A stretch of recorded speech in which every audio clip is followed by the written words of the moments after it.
Namaskar friends, welcome to the channel JIV and CIV Made Simple. Today we are going to start and discuss our unit number 31 of PPB. Chapter name is Contract of Guarantee and Bank Guarantee.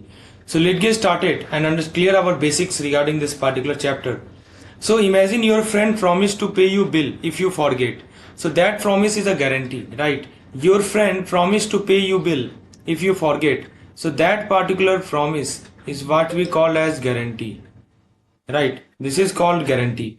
Today we will learn, right? Today we will learn what is a guarantee, who is who in a guarantee, and what each person do. Right, we will learn all these things. So let's get started.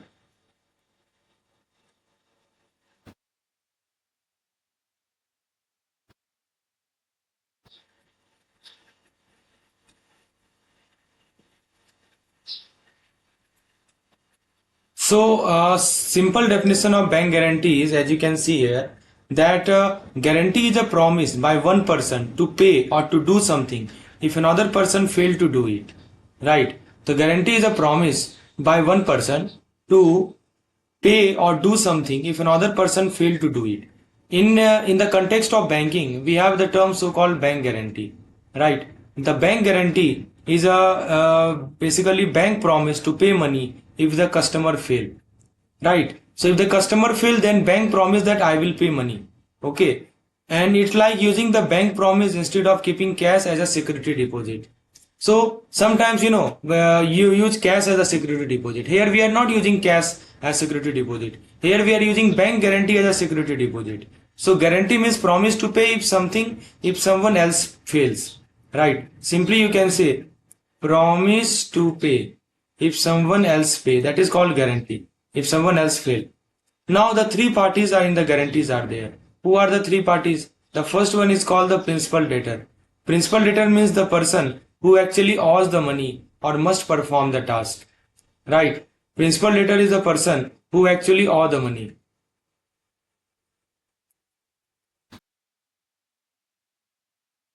Principal debtor owe money. Right? The person who is called the principal debtor. Right. For example, take the case of a buyer who must pay the seller. So this buyer who has bought the good, he must pay the seller. Okay. That then buyer is called principal debtor. Second party is called the creditor or beneficiary. Second party is called creditor or beneficiary. So when I say creditor or when I say beneficiary, who is creditor, who is beneficiary? So this is the person who should get the money or the benefit if debtor fail. Right. So creditor get the money. Creditor get money or benefit. So creditor is the person to be paid. Creditor is the person to be paid. That is called creditor. Third, we have surety. Either you call it surety or we call it the guarantor. Both means the same. Surety or guarantor. Who is the surety and who is the guarantor? So surety means this is the person or the bank who promised to pay or perform if the principal debtor default. Suppose our PD default. Suppose PD default. In that case, the person who promised to pay or perform is the surety. Surety promise. If the PD fail to PD default, then surety promise. Like suppose a bank saying that we will pay the seller if the buyer does not. So in that case, remember, surety is the promise maker. So three party we have seen. First is the PD, second is the creditor, third is the surety. Okay. Now the question is how the guarantee work. Let's have a look. So three parties we have just discussed how the guarantee work. The principal debtor enters a deal with the creditor. Okay. The principal debtor, he enters a deal with the creditor. This is the first step. Right. For example, to buy the goods. The creditor asks for security. Okay. The three party name I have just told you. So how it works? So principal debtor enters a deal with the creditor. Principal debtor is the person who owe money, right? Creditor is the person who get money, and surety is the person who give the guarantee. So principal debtor enter into deal with the creditor. You can think. Let me move through step by step. This is PD. He enter into agreement with the creditor. Okay. For example, to buy the goods. Then this creditor asks for security. Creditor will ask for security. Instead of holding cash, the creditor accept a bank guarantee from the debtor bank. So if the principal debtor pay on time, nothing will do. So what he do? Third party here is the bank. who provide the guarantee. Right, this is the surety. If the principal debtor pay on time, then nothing to do. But if he default, if PD default, right, in that case, the creditor can ask the surety. So the creditor will consult the surety, that is the bank, to pay immediately. After the surety pay, surety can then claim the same amount from the principal debtor. The surety can claim from principal debtor, right? So see how it happened. First of all, deal happened. Then BG is created. Then default happened. Then after bank will pay for it. Okay. And then after bank recover. Bank recover. From where it recover? Bank recover from debtor. So this is the process flow. So there are some legal points which we have just come through. What are the legal point? The first is the liability of the guarantor is coextensive with the principal debtor. Here you can see the liability of the here is the point. The liability of the guarantor is coextensive with the principal debtor. What it means that guarantor responsibility is the same in amount and scope as the debtor. If the debtor are 100 rupees, so the guarantor is also on the hook of 100 rupees. Next point is creditor may proceed against guarantor without exhausting remedies against the debtor.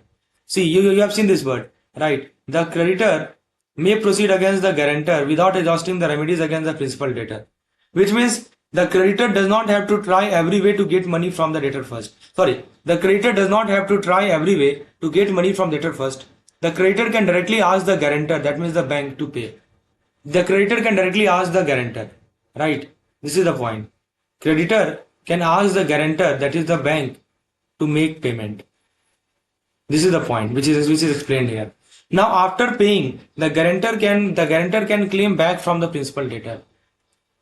Right.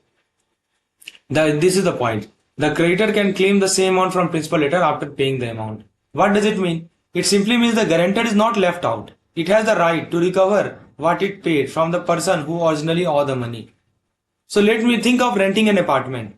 The tenant promised rent. See, let me give you one example to substantiate it. Think of the renting. So in renting, we have a tenant, right? Kiraidar. Once who live on rent, tenant. So tenant, he promised rent. So tenant is the principal debtor. Principal debtor. Okay. The landlord wants security. Landlord wants security. Landlord is the creditor. Okay. So the tenant friend or a bank tell the landlord that if the tenant does not pay, I will pay. So his friend act like a surety. His friend act like a surety. And if the tenant skip rent, the friend pay first and then ask the tenant to return that money later. So we can say that guarantee is a three-person promise. The surety promise to pay the creditor if the principal debtor fail, and the surety can later recover that money from the principal debtor. So what are the points which we have gone through? We talked about guarantee, we talked about bank guarantee, we talked about principal debtor, creditor, surety, coextensive liability, right? Which means guarantor liability is debtor liability. The direct claim on guarantor means creditor can demand payment from guarantor without first suing debtor. This is called guarant payment, right? It's right of recovery. After paying, guarantor can reclaim amount from the principal debtor, right? Now let's talk about the basic principle of contract to be completed. So friends, thinking of being a guarantor, before you sign, know two simple rule. Your guarantee need consideration and your liability usually matches the person you are guaranteeing. Let's make that crystal clear. So first of all, the contract of guarantee is a promise by one person who is called surety to pay or to perform if another person called the principal debtor fails. So it can either be express or it can either be implied. Express means clearly said or written, right? Express means clearly said or clearly written.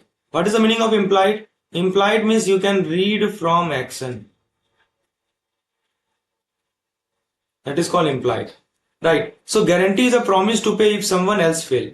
Now one more point is that key principle, the same rule of contract apply.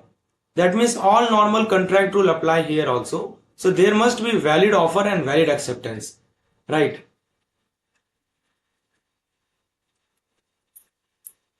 So there must be valid offer, there must be valid acceptance, lawful purpose, capacity to contract, free consent, certainty of term, and importantly consideration should be there, right? So all the principle, all the rules that apply to all other contract we have discussed in the previous session, right? What are the key things? like offer, acceptance, capacity, free consent. You remember these keywords we have discussed in detail in the previous chapter, right? So all of them apply here. Okay. Now the question is, what is the meaning of this consideration? Let's discuss in detail the meaning of this consideration.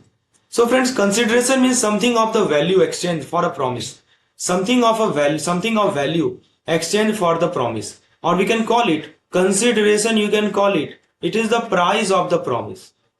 It is the price of the promise. Okay, that is called consideration. Price of the promise. And a contract of guarantee must be supported by consideration. Consideration is the most important thing in the contract of guarantee. We must keep in the mind. Without it, the guarantee may be invalid, like other contract without consideration. Let me give you one example. Suppose there is a bank which issues a guarantee because the creditor agree to release goods or the bank advance services that exchange support the guarantee. So I've given you one example. A bank issue a guarantee. Why bank issue a guarantee? Because the creditor agree to release goods or the bank advance services that exchange support the guarantee. So consideration means the value for the promise. Now let's talk about the liability of the surety. So I already told you that this is called coextensive liability. Right, here see the keyword coextensive liability, which means the surety's responsibility is same as in amount and scope as the principal debtor. If the debtor of 1 lakh rupees plus interest, the surety is liable for that full amount. Second point I told you, including interest and related charges. You can see including interest and related charges. What does it mean? Any interest or any lawful addition the debtor owe are usually part of the surety liability. Any interest or any lawful addition that the debtor owe, these are usually part of the surety liability. Next point is, creditor can demand from surety directly. Right? Creditor can demand from surety directly. The creditor does not always have to exhaust every remedy against the debtor first. Creditor may call the surety to pay on default. Okay, this is a very important point. After paying, surety can recover. If the surety pay the creditor, the surety has a right to claim that money back from the principal debtor. Right, from the principal debtor. That is the point. And the next point is no automatic protection if the debtor become insolvent. Yes. So, no automatic protection. If the principal debtor insolvency, no right to restrain. What does it mean? It simply means that, unless there is a specific agreement saying otherwise, the surety cannot stop the creditor from suing the surety by simply saying that debtor is insolvent. In short, insolvency of debtor does not automatically shield the surety from claim. Right. So basically, how it is happen, like suppose deal happen. Right. Deal happen, guarantee is given, someone gave the guarantee. Okay. Then this particular principal debtor he default. Principal debtor default.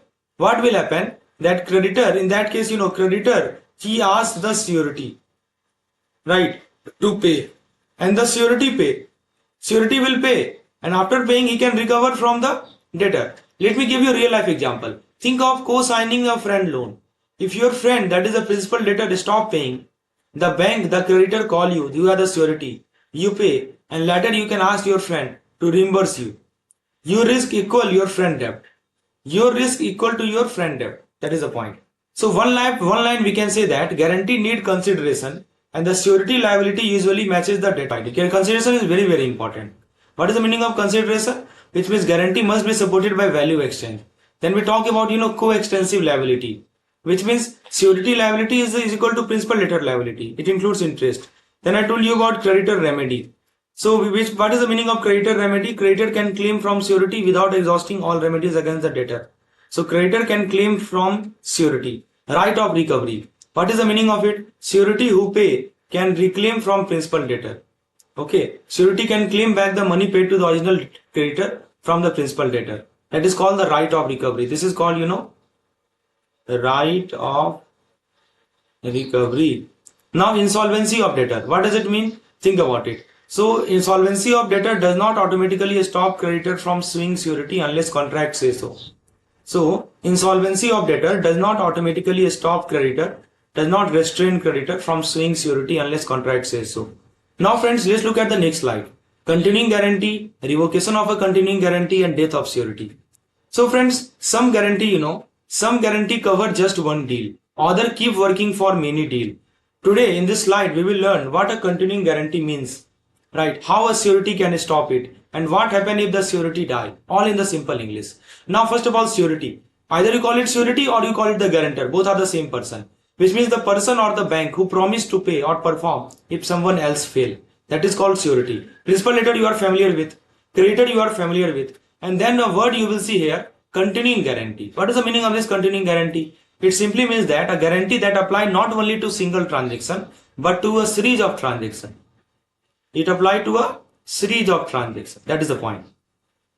It covers many transactions. So if you look at the types of guarantee, so we have a specific guarantee, right? One type of guarantee is called specific guarantee, which cover only one particular deal, right? Two types of guarantee are there. First is called a specific guarantee, so it cover only one deal, okay.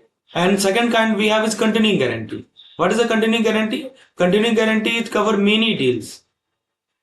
It cover many deals, right, between the same parties until it is ended.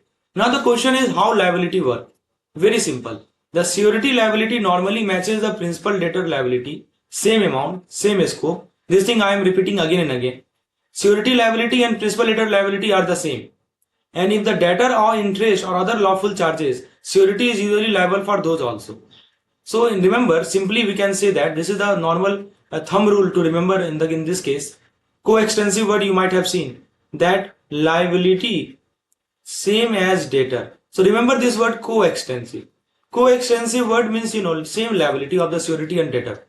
Now let's look at the next part, that is the creditor and remedies. This word I will tell you, coextensive. Creditor and remedies. Here you can see remedies. So what is the meaning? As given here, the creditor must exhaust all remedies against the principal debtor. That means the creditor should first try to recover from the person who actually owe. Use the legal step, seize asset, etc. First of all, they should try to recover from the principal debtor. Only if those attempts fail, can the creditor ask the surety to for the payment. So the real rule is that first of all you try debtor and then surety. This is the rule.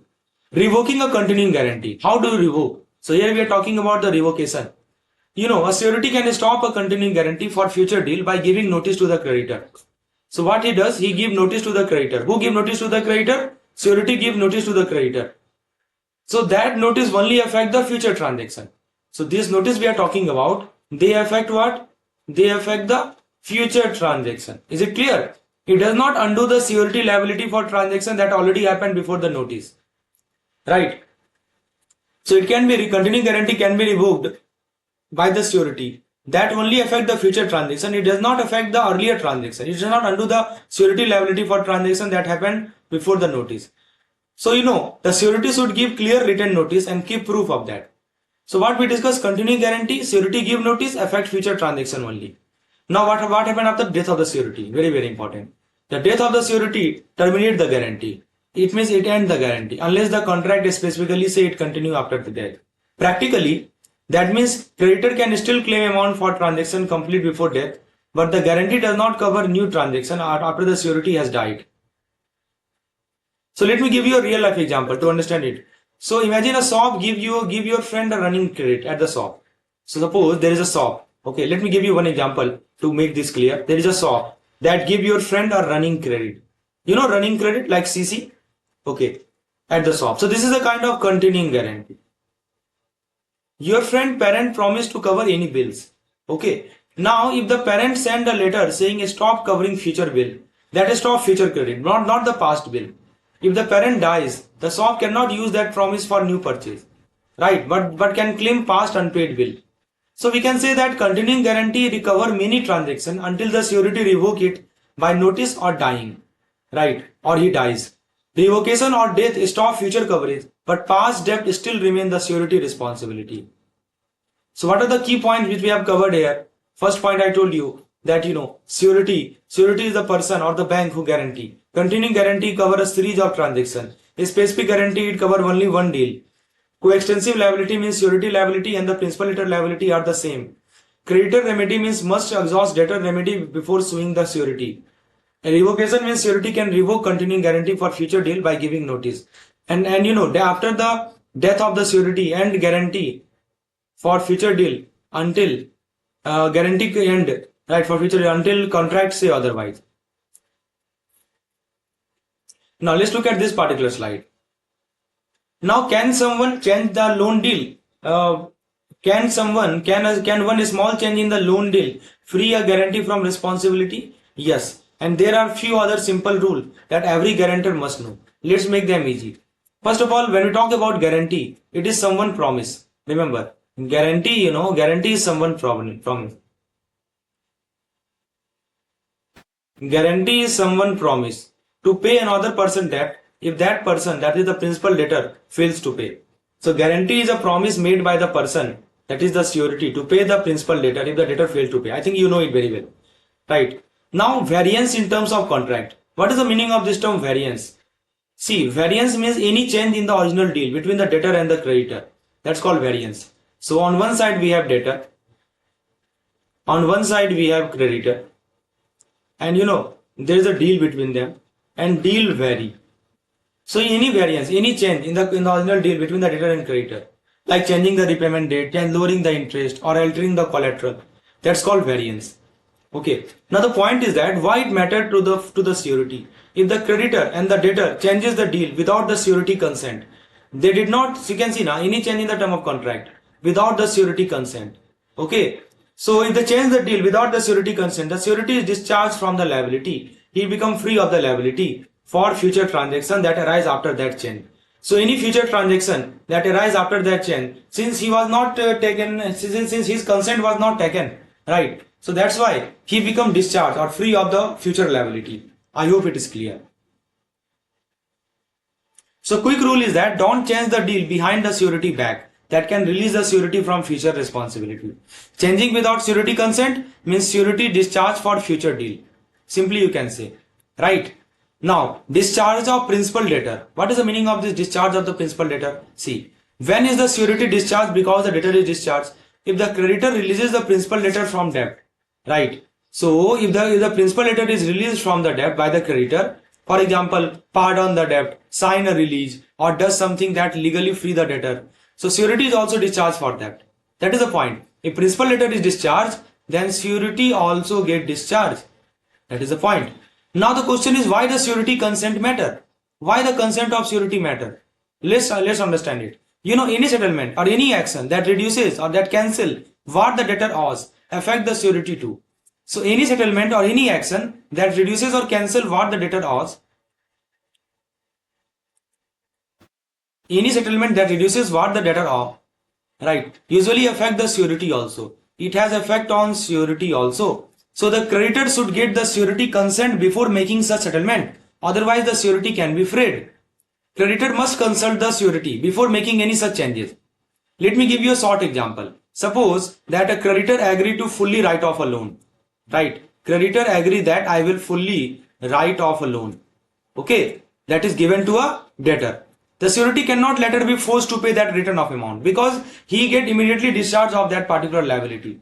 So what we learn from this discussion is that one single word I can say that if creditor releases debtor, if creditor releases debtor, that means debtor get discharged. Debtor get discharged. Then surety also get discharged. Surety also get discharged. Right, that is the point. Now one more point is the forbearance to sue. Here you can see the word forbearance.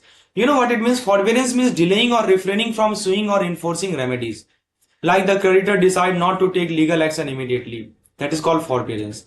The key rule says that, mere forbearance by the creditor does not discharge the surety. Mere forbearance by the creditor does not discharge the surety. Right. The surety stays liable unless there was a prior agreement that such forbearance will release the surety. So if the creditor say that we will wait before suing the debtor. So let me give you, what does it mean? What is the meaning of forbearance? Let's understand using an example. Suppose the creditor say that okay, I will wait, we will wait before suing the debtor.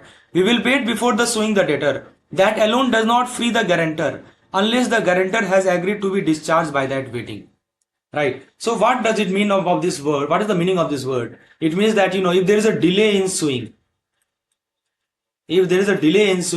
this is not equal to the release of surety unless it is agreed. I hope it is clear. Let me give you a short example to make all this concept crystal clear. Think that you co-sign for a friend's shop credit.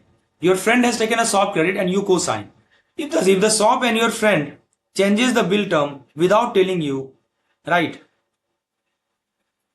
you may be free from the new bill because they changes the agreement and they don't tell you. So you are the third party, you get free from the agreement. But if the shop owner simply delays suing your friend, that delay alone won't free you unless you had a written deal saying it would. I hope it is clear. So you suppose your friend took a shop and you co-sign them. So you are a surety, your friend is the principal debtor, and that shop owner is the creditor. Now if the creditor delays suing your friend, right? So that delay don't free you unless you had a written deal. So we can say that any change in the debt agreement without the surety consent can free the surety for future debt. Releasing the debtor discharges the surety for that debt, and merely delaying a lawsuit does not discharge the surety unless that agreed to it. So I hope what is guarantee is clear, what is continuing guarantee is clear. What is the meaning of this variance in term? It means any change in the contract term, surety get discharged for future transaction. Then I told you about discharge of debtor. If the creditor releases debtor by any act or by omission, surety is discharged for that debt. Consent is required. Forbearance to sue means mere delay or not suing the debtor does not discharge the surety unless there was an agreement to that effect.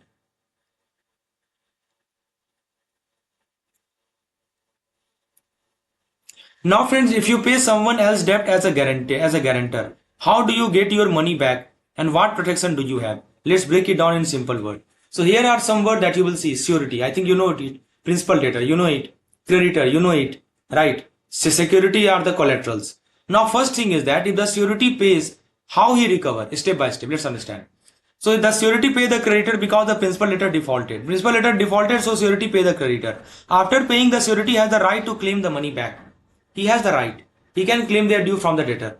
Right. This is called recovery or subrogation in simple term. In some word, in some book you will see, this is called, either you call it recovery or you will see the word subrogation. I think you have heard in the INFIs also. Right. In the chapter of insurance, we heard this word principle of subrogation. So say, I hope it is clear. Pay first and then claim later from the debtor. Then we have benefit of security. If the creditor already have some security against the debtor when the guarantee was made, the surety get the benefit of that security. Practically, if the creditor can sell that collateral to recover the debt, the surety can insist the creditor use it first, or the surety can use it to recover the money it paid. And if the creditor loses or destroy that security, the surety is hurt. The surety will be discharged to the extent of the value lost. This is a very, very important thing. These 2 points, these 2 steps. Let me explain using one example so that it becomes crystal clear to you. Think about it. Suppose there is a debtor. Right. Suppose there is a debtor. And this debtor, he owed 1 lakh rupees secured by a pledge. So for security, I have taken a pledge. Right. Pledge worth is 30,000 rupees.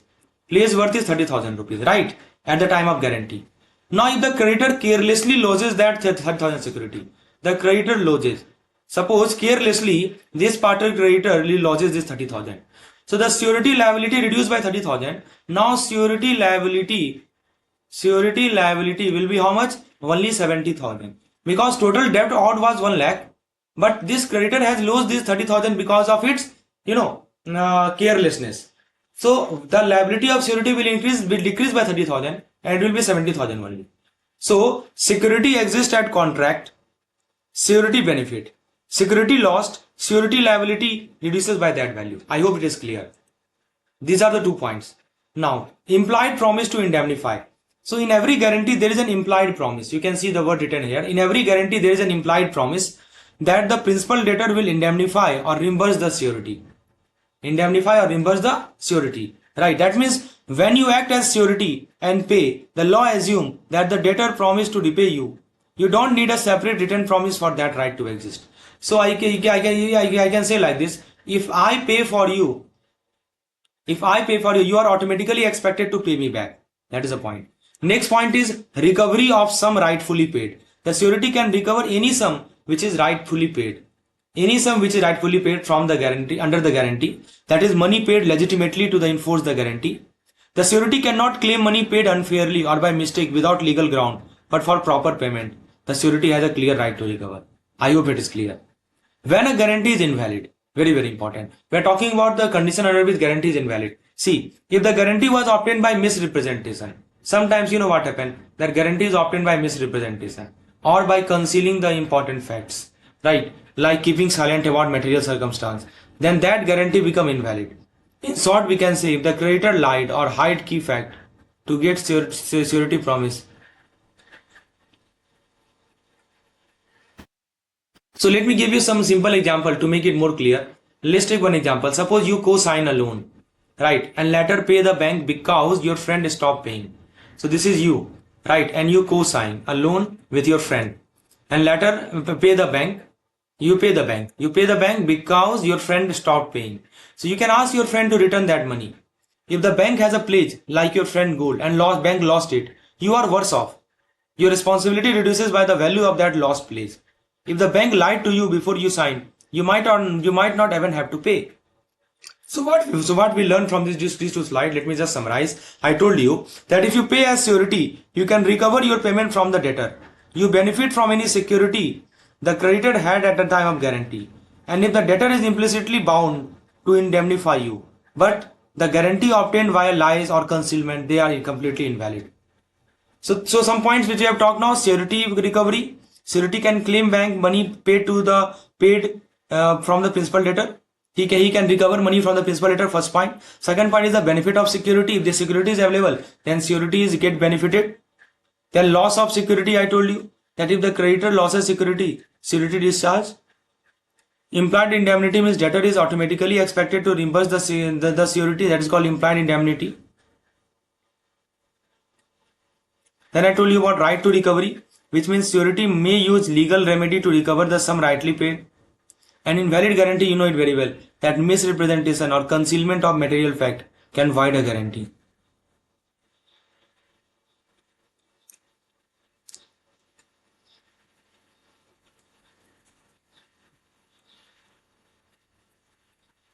Now friends, let's talk about the co-security for the same debt. Sharing a guarantee with other. Let's make clear who pay what happen if one is released, and what a bank guarantee really is in simple words. So some words here you will see like co-security. What is the meaning of this term co-security? It means several people who together guarantee the same debt. So there are several people like P1, P2, P3, ... They all are guaranteeing the same debt. That is called, co-security. Then we see the word principal debtor. Principal debtor means the person who actually owe the money. Then you will see the word creditor. Creditor, you know it very well. So co-security means shared guarantee. Bank guarantee is the bank promise. Now the question is how co-securities share the debt. Simple rule is that if co-security promise for the same sum, they split the debt equally. Right? They split the debt equally. That is the key point. Let me highlight it. They pay equal share of the debt.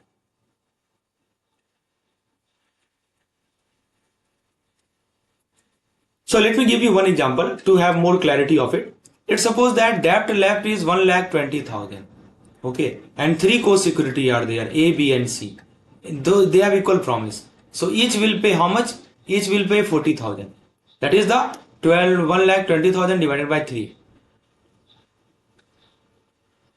Now, next point is, if the co-security is bound in different sum, they still try to share equally. Right, so here the point, if different sum are there, they are still liable to pay equally. They are liable to pay equally. Right. But no one can be made to pay more than the agreed limit. So let me give you one example to make this concept crystal clear. Let's suppose that remaining debt is 1,20,000. This is the remaining debt. So equal share for 3 will be how much? 40,000 will be equal share for all the 3. Suppose A limit is 30,000. Okay. B limit is, suppose I say 50,000. And C limit is 90,000.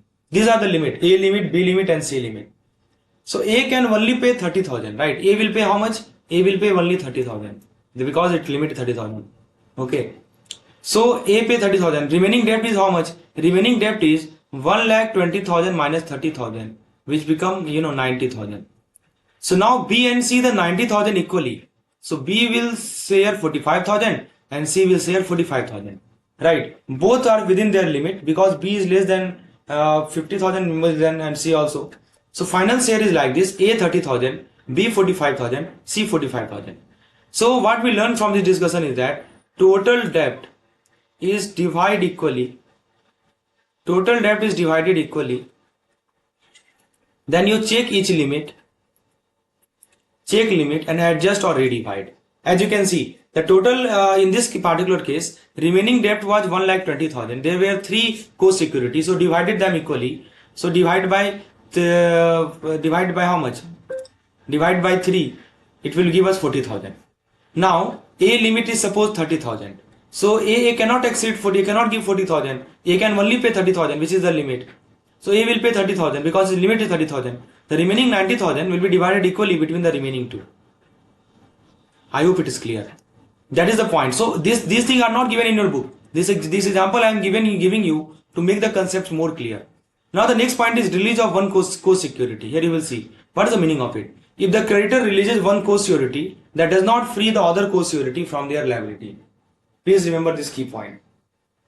Very important point written here, that if the creditor releases one co-security, that does not free the other co-security from their liability.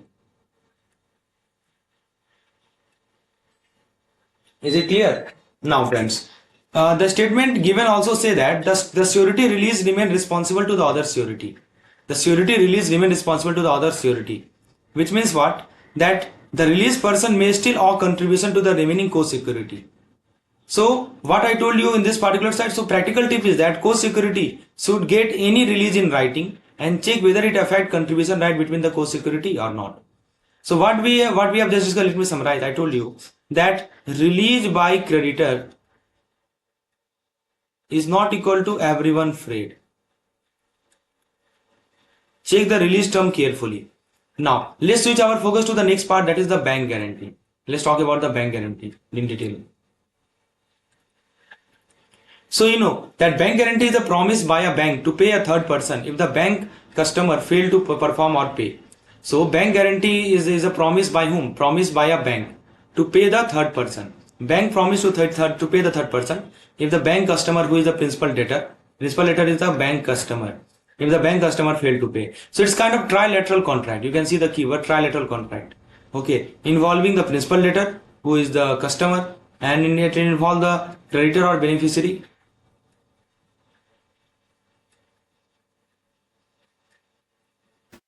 That's why we call it, trilateral contract, right?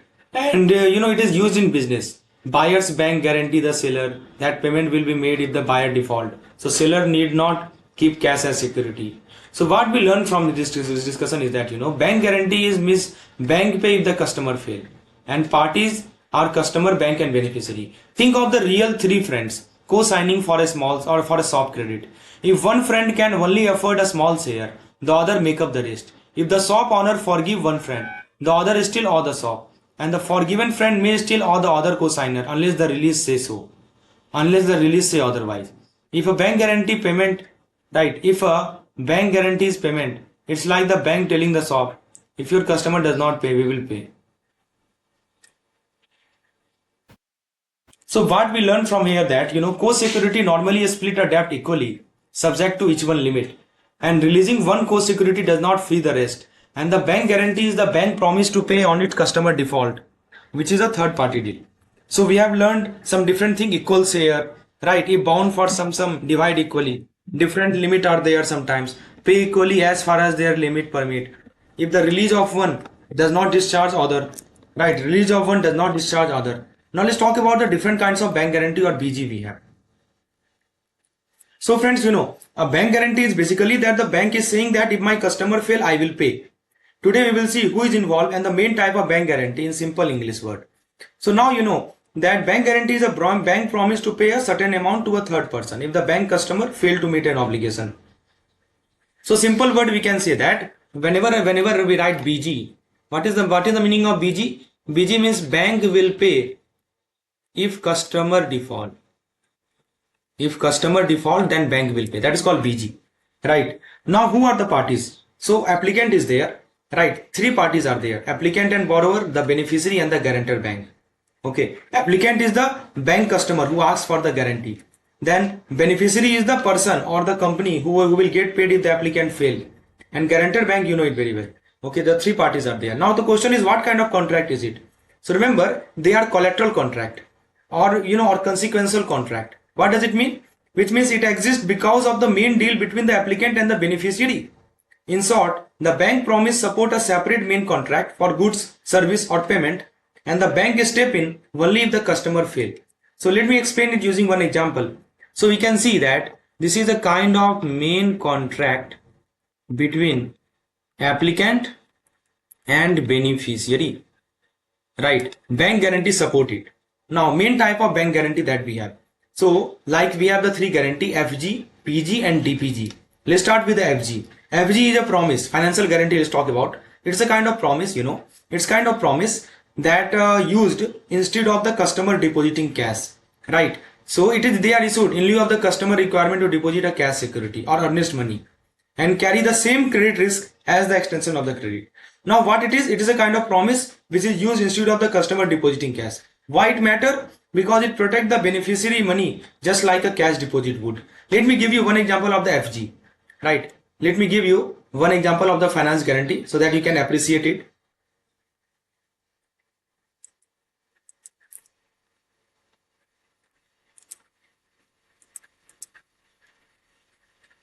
Okay. Now friends, let's suppose that a contractor must give rupees 1 lakh, right, as earnest money to get a project. So instead of cash, the contractor bank give a financial guarantee saying that we will pay 1 lakh if the contractor fail.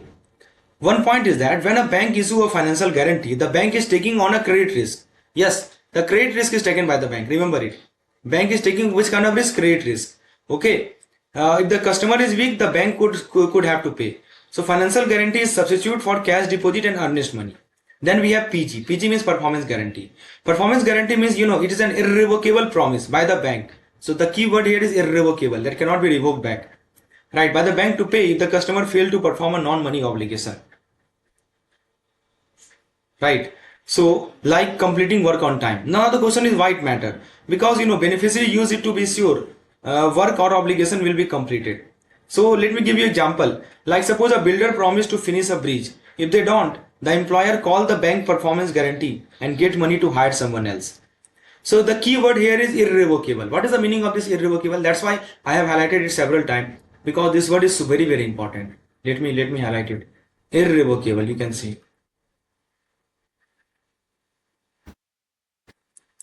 So irrevocable means the bank cannot cancel this promise on its own while in force. So what we learned that PG means bank pay if the customer failed to perform. That is irrevocable. Then we have DPG. That's called deferred payment guarantee. Right. What is the meaning of deferred payment guarantee? So a guarantee that cover payment which is due at a later or future date. The bank promised to pay when the future payment fell due and the customer failed. Let me give you one example of DPG, deferred payment guarantee. Suppose that buyer gets good now. Suppose you are the buyer and you get the goods now, right? But you will pay in 90 days. You will pay in 90 days. Okay. So the seller takes a DPG. This particular seller, what he take? He takes a DPG. So if the buyer does not pay in 90 days, the bank will pay the seller. So the DPG means, bank cover future payment if the customer default. So you can think of the bank as a trusted friend who tells the seller that if your buyer run away, I will cover the bill. Different guarantees are there. We have just talked on name a few. So bank guarantee are the bank promise that back a customer obligation. Remember it, right? The bank promise it back the customer obligation. Main type are financial, performance, deferred payment to cover the future payment. Deferred payments means what? To cover the future payment. Okay, these things you must keep in the mind. These are the different types of guarantee which we have just gone through. Now let's look at the next slide. Yes, this particular slide. Now a bank guarantee is like the bank saying that if my customer fail, I will pay. So I think it is clear. These are independent. It is a kind of independent promise by the bank to pay the beneficiary if the bank customer fail. Now banker's duty. Yes, before issuing a guarantee, they should take the proper security. Bankers are required to take appropriate security, which means the bank should get collateral or other protection so that it can recover lateral from its customer. The banker should understand their right and duties. which means the bank must know what it is promising, how and when it must pay, and what document the beneficiary must present. Why? Because to avoid needless loss and to make sure that guarantee is clear and enforceable. So what we learned from this discussion is that, the key thing that bankers should do, they should get security first, and they should know your promise. They should know your promise that yes, this particular principal letter has promised this. That is the duty of the banker. So they should have appropriate security, understand their right and duties. Now, independence of the guarantee. Here you will see the word that is called, independence of the guarantee. What does it mean? So bank guarantee is a standalone promise. Okay, here you can see independent commitment. It means that bank guarantee is a standalone promise. It's separate from the underlying deal between the supplier and the customer. So even if the beneficiary and customer are arguing about performance, the bank duty to pay usually stays the same if the guarantor terms are met. That is called, independent commitment made by the bank. So even if the beneficiary and the customer are arguing about performance, the bank duty to pay usually stays the same. So what we learned that a standalone word is very, very important, right? A standalone. What is the meaning of a standalone? Which means bank look to the guarantee terms, not the private dispute. Now, when court stop payment, right? So when the court stop payment, yes, here is the point. So you know that court rarely stop a bank from paying under a guarantee. So there are two main exceptions, right? What are the exceptions? Like fraud. Okay, in the case of fraud or in the case of special equities. Fraud means there is a clear evidence that the beneficiary lied or used the guarantee fraudulently. And the special equities means, rare, strong reasons like clear unfairness to the person. So outside these, court usually refuse injunctive relief to block the bank payment. So what we have learned in this slide, that court block only in fraud or a special equity case. Now the question is how the guarantee are invoked. Let's talk about the invocation of guarantee. So proper invocation means the beneficiary follow the guarantee term, right? If we have proper invocation, what is the meaning of that? That particular beneficiary, they follow the guarantee term. That is called, invocation. Here you will see the word invoke. Proper invocation means beneficiary follow the guarantee term. That is, they submit the correct demand letter and the documents. Now most guarantee are on demand. So that is called, on demand. Here you can see mere demand, which means that they don't require the bank to prove that the customer actually defaulted. A proper demand by the beneficiary is normally enough for the bank to pay. Still, banks should check that demand is valid and watches for sign or fraud. So what we learned that many guarantee are pay on demand. Bank check for fraud and irregularity. What about the practical consequences? We will study DPG in detail in the unit number 33 in the upcoming unit, right? So for practical consequences is that who should care and why. For beneficiary, bank guarantee are reliable. Quick payment is likely when they invoke correctly. For bank, they must be cautious. And for customer, understand that bank will likely pay first and then seek recovery from you later. So you can think of the bank as the trusted referee. When the whistle, which means proper demand, blow, the referee hand over the money, unless someone prove the whistle blow one was by fraud.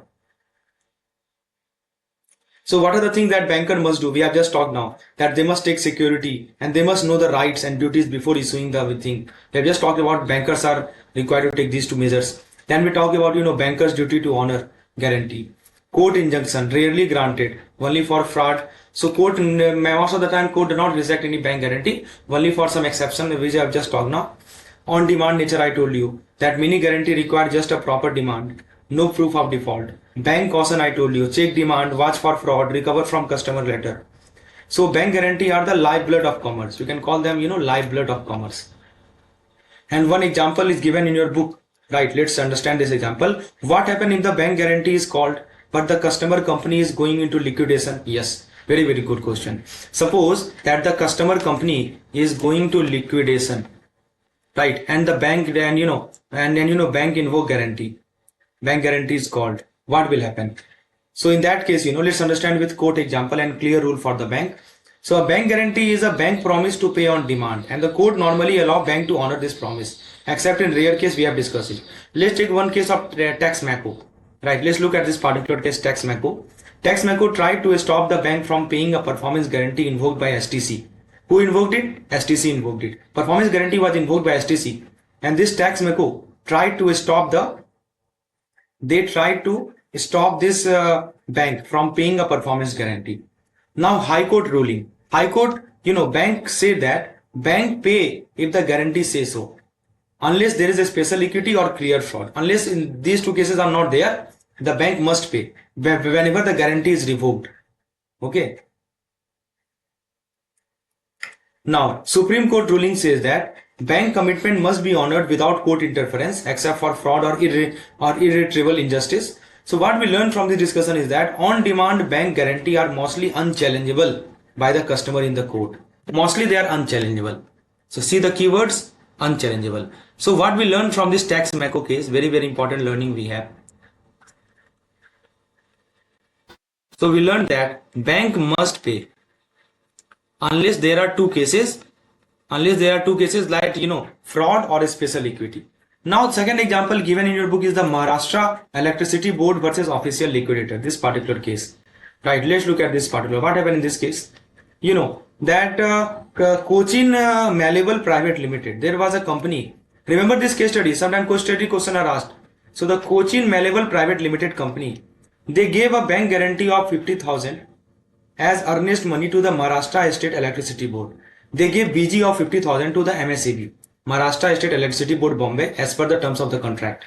Okay, they furnished a BG for how much? 50,000 rupees.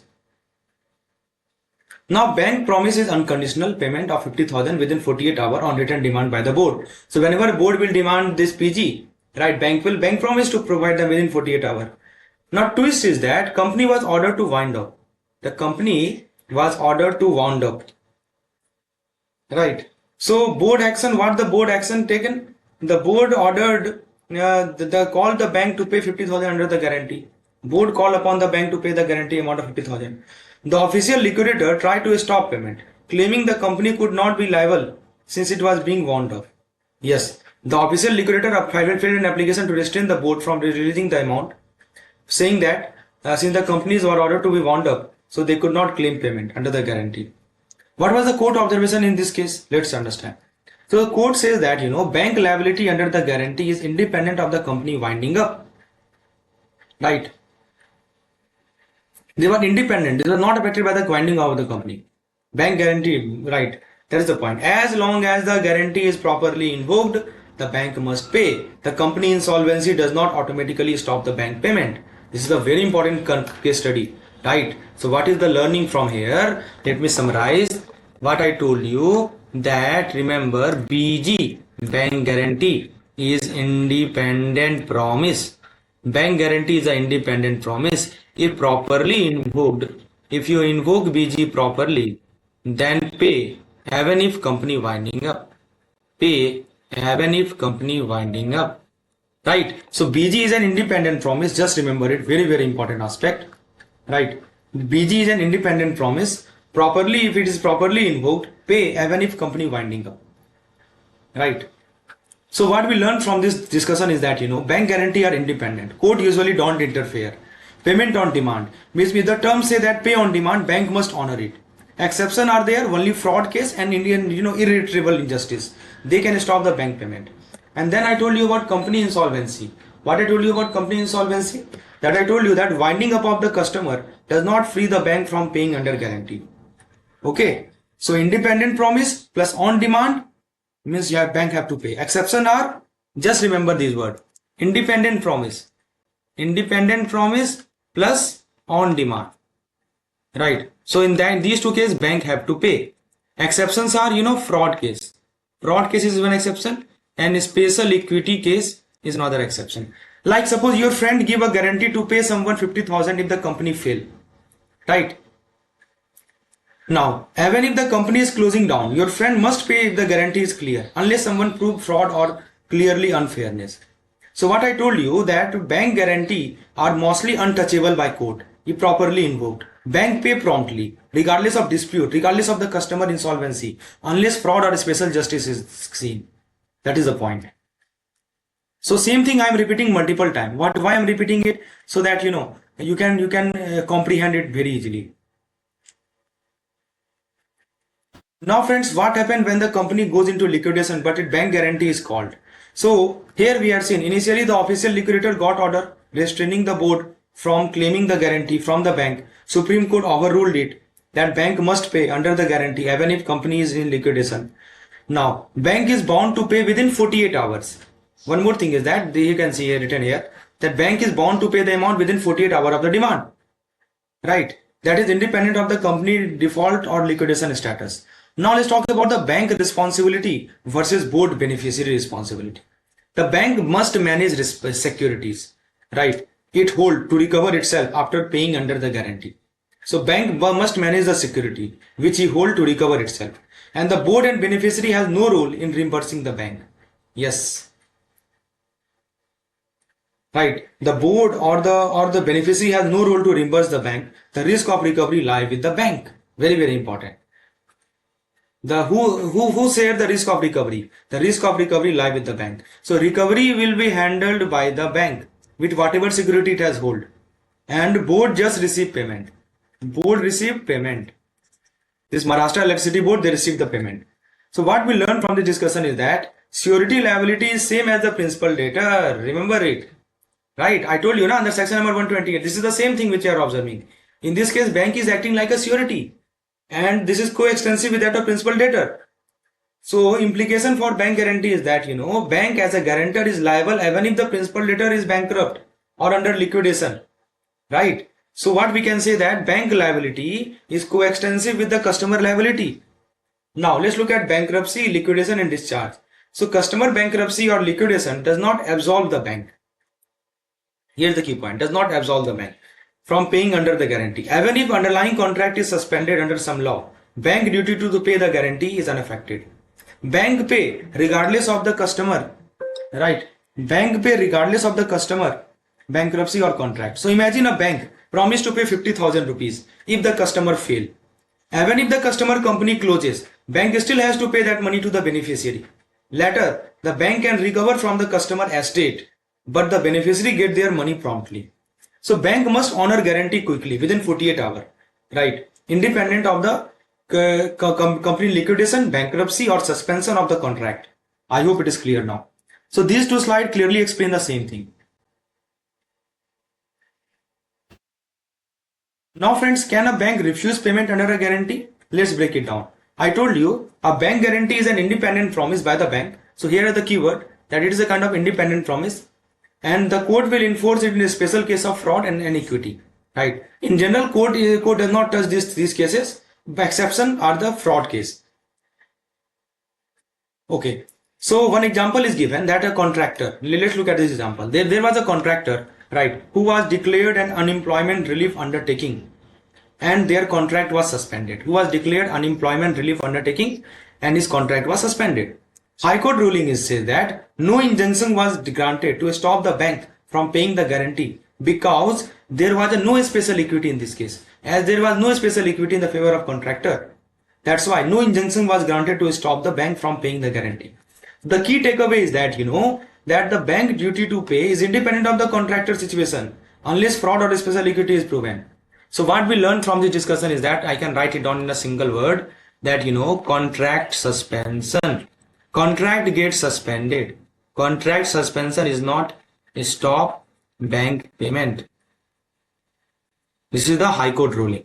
What is the general rule? General rule says that bank must pay guarantee when demanded. That's why it's called on demand. Okay. Exception is those two cases. Bank duty when fraud is suspected. Very, very important. See, they should inform the customer. If fraud is suspected, first of all, they should inform the customer. That bank should notify their customer if the guarantee is invoked and the bank intend to pay. Okay, unless a court injunction restrain them. First of all, they should inform the customer. They don't act as judge lightly, which means bank cannot assume fraud without solid evidence. They must be careful before declining payment. Yes, right. So they must be careful. And what is the bank role? The bank obligation is same whether it is traditional letter of credit or performance bid bond guarantee. Whether it is traditional LC or new performance bond or performance guarantee, the bank obligation is the same. Now, not protecting fraudster. So bank do not provide unscrupulous seller responsible for fraud. So what we learned from the discussion is that bank check for fraud, inform the customer, pay if it is safe, can refuse if the fraud confirmed. And suppose the fraud is detected, the bank can refuse the payment, right? So buyer or beneficiary may approach the court for an injunction to stop the bank from paying until the dispute is resolved. This is rare. Bank usually honor guarantee promptly if no fraud exists, right? Think of the bank as a referee in a game. Normally, when player call a fall, which means they demand for payment, the referee pay out immediately. But if the referee see the player is cheating, that is a fraud, then they pause and investigate before paying. Only then the court may intervene. So what we learn from this discussion is that bank guarantee is an independent promise. General rule is that bank must pay, bank must honor the commitment, right?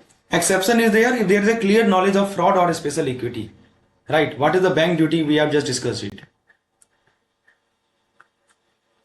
Now friends, let's look at this particular slide. Bank must pay under a guarantee, but what if fraud is suspected or unlimited liability is a risk? Let's simplify the rule here. So bank guarantee is a one-line reminder, right? That bank guarantee is a bank promise to pay a creditor if the debtor default, right? Bank pay if the debtor fail. Now there is a learned line that is given here, allegation of fraud. What does it mean? Fraud must be pleaded and proved. It must be pleaded, it must be proved, which means the bank cannot just assume fraud, right? If there is a doubt, right, the bank is unsure. If the bank is unsure, it should approach the court for direction. It should approach the court for appropriate direction if it is unsure. And injunction alone are not enough, right? Injunction alone are not enough. What does it mean? That bank cannot refuse payment just because someone pleaded for injunction, right? There is an exception. If the payment would cause irreparable harm or injustice, if it's called irreparable harm or injustice, the court may stop the bank temporarily to payment. So what we learn from the discussion is that, fraud must be proved. Fraud must be proved. Bank may approach court. Bank can approach court if in doubt. If the bank is in doubt, it can approach court. And last point, injunction alone is not a stop payment. Now, let's look at the next slide. Clear terms. Very, very important aspect. So, amount guaranteed. Here you can see the word written here, amount guaranteed. It must be stated clearly. Avoid dispute about how much the bank must pay. Period of guarantee, right? So, period of guarantee, which means that specific validity and the claim period. And counter guarantee from the customer. Here you can see. Which means banks should get this to recover the amount if they end up paying the beneficiary. So what I want to say that a particular guarantee is equal to amount guarantee plus the period plus the counter guarantee. Summarize all of them. It prevents unlimited liability. All these things prevent the unlimited liability. So what banks should do? Banks should check the term of guarantee carefully. What is the amount? What is the period? What is the condition? They should verify proper invocation, right? Which means by the beneficiary. Investigate allegation or fraud. Okay, investigate any allegation is there or any fraud is there. Pay on demand. Use counter guarantee to recover money from the customer later. So think of the bank guarantee like an insurance promise. The bank pay when a claim is valid. If someone claim fraud, bank investigate or ask before refusing. Bank guarantee has a validity period, right? How long is a bank guarantee bank responsible under a guarantee? And what happens if the beneficiary delays? Let's break down validity and claim period in simple terms. First of all, we have validity period. So what is the validity period? Every bank guarantee has a validity period, which means the limit until which the bank guarantees the debtor default.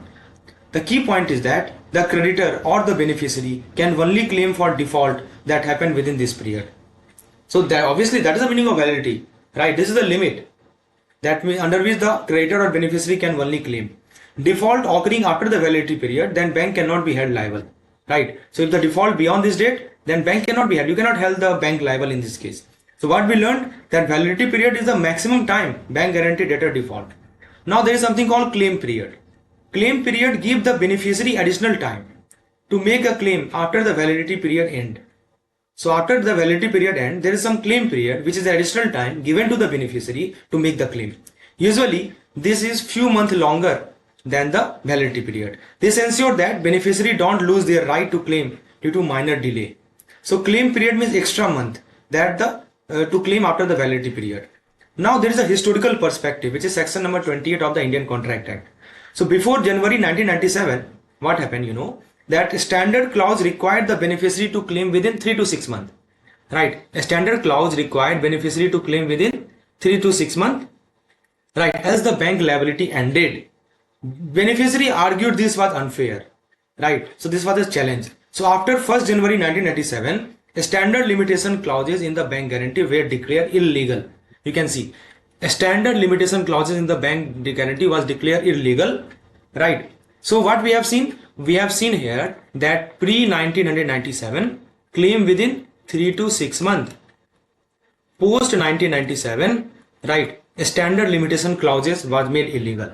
Now what happened when the bank refuses payment within the claim period? If the beneficiary invoke the guarantee on time means what? Validity period plus claim period. If the beneficiary invoke the guarantee, validity plus claim period, right, for a default during validity, bank must pay. And if the bank does not pay, bank must honor the guarantee. If the bank does not pay, beneficiary can sue the bank under the Limitation Act. Yes. So beneficiary can sue the bank under the Limitation Act. This is the act. Under the Limitation Act. I hope it is clear, crystal clear. So what we learned is that proper invocation, bank must pay. If bank refuse, then legal action is possible. I hope it is clear. So what we learned from the previous slide is that, bank guarantee has a validity period for default and a claim period for beneficiary to invoke the claim. Bank must pay if invoked properly, and refusal allow legal action under the Limitation Act. Now, after a bank guarantee is used or expire, how can bank protect themselves? Let's simplify the process of returning guarantee and using counter guarantee. So returning or cancelling the bank guarantee. Let's talk about these two words. Okay, we are talking about the returning or cancelling the guarantee. Try to understand. So first of all, what is the prudent practice?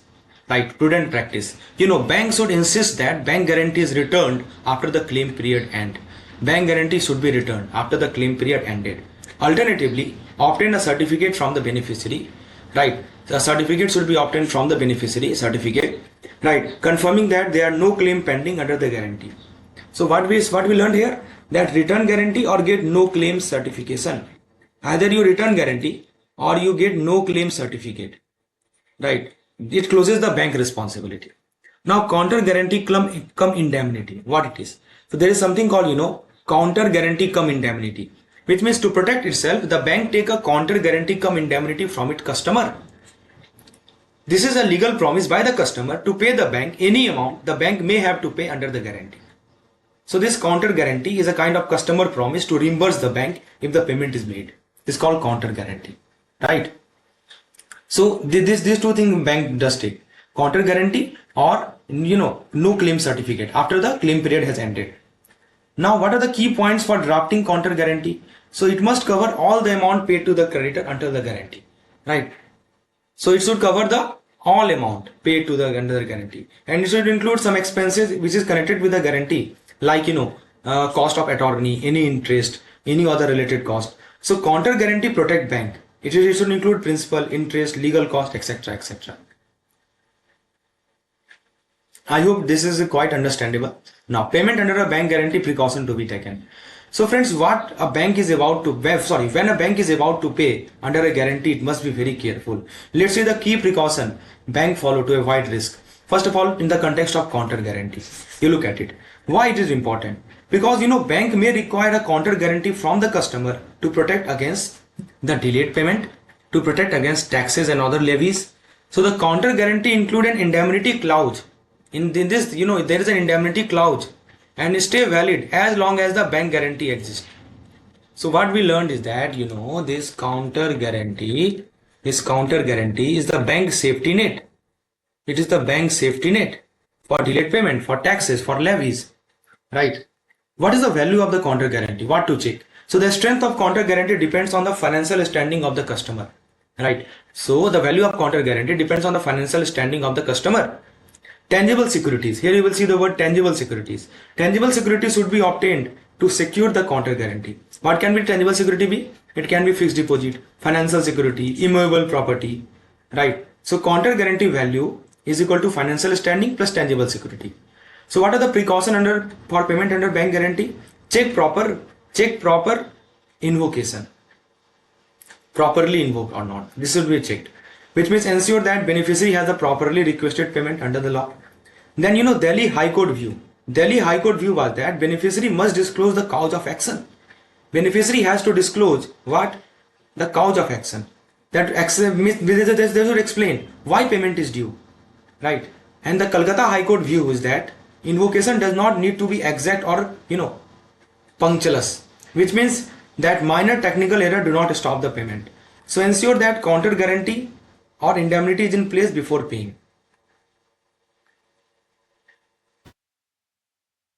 Now friends, before a bank pay under a guarantee, it must be sure that request is valid and authorized. That's called proper invocation. I think we have just discussed now proper invocation. So banker must check three key things before paying. That the invocation is within the validity period. I think we know what is the validity period of the guarantee, and the amount invoked does not exceed the guaranteed amount. This is the second thing. And the person invoking the guarantee is competent and authorized. Whoever is invoking the guarantee is competent. So three things you must check. First of all, proper invocation simply means the combination of three things: validity period plus correct amount plus authorized person. These three things must be seen, right? An authority to invoke in government guarantee. So in guarantee invoked issued to the government department, the authority is usually designated by the post, and bank pay only if the authorized person invoke the guarantee. There was a Supreme Court ruling in the Hindustan Construction Corporation Limited versus State of Bihar. So this was the case, right? So this is the case. Sometimes case studies asked. So the Supreme Court says that the invocation must be by the authorized person as per the guarantee term. Bank is not liable to pay if the request come from unauthorized person. This was the Supreme Court ruling, right? Now court injunction, which means what banks should know. Court are hesitant to interfere with the bank guarantee. Bank usually pay on demand, except I told you already fraud or special equity case. Bank's duty is to check that no court injunction exists before making any payment, right? They should check that no court injunction are there. So there is one case given in your book. Let's look at this particular case. So the petitioner requested a bank guarantee for a mobilization advance. You can see now in this particular case what happened, that this petitioner the petitioner requested a bank guarantee for mobilization advance. The bank standard format make it a mobilization advance cum performance guarantee, right? So beneficiary exploited this mistake and invoked the guarantee for damage due to non-performance, right? Not for the mobilizing advance. So bank mistake was there. The standard format was used. Beneficiary claimed beyond the intended purpose. So what was the High Court ruling? Right. So High Court ruling says that bank has no right to issue a guarantee contrary to the petitioner instruction. A special equity existed in the favor of petitioner to prevent beneficiary from enforcing the guarantee wrongly. So bank must strictly follow the customer instruction while issuing guarantee. That is the point. Now general principle of bank guarantee. So a contract of guarantee is a promise by the bank to perform or discharge the liability of a third person in case of default. Bank typically obtain guarantee as a form of collateral or security. You can see typically obtain guarantee as a form of collateral or security for a debt. The guarantee cannot be misused by the beneficiary beyond the intended purpose.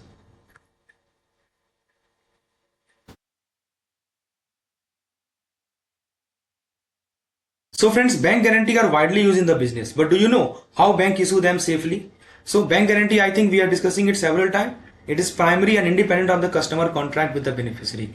There are exceptions to the bank obligation. The only exception that when a bank may refuse payment are, a special equity and fraud.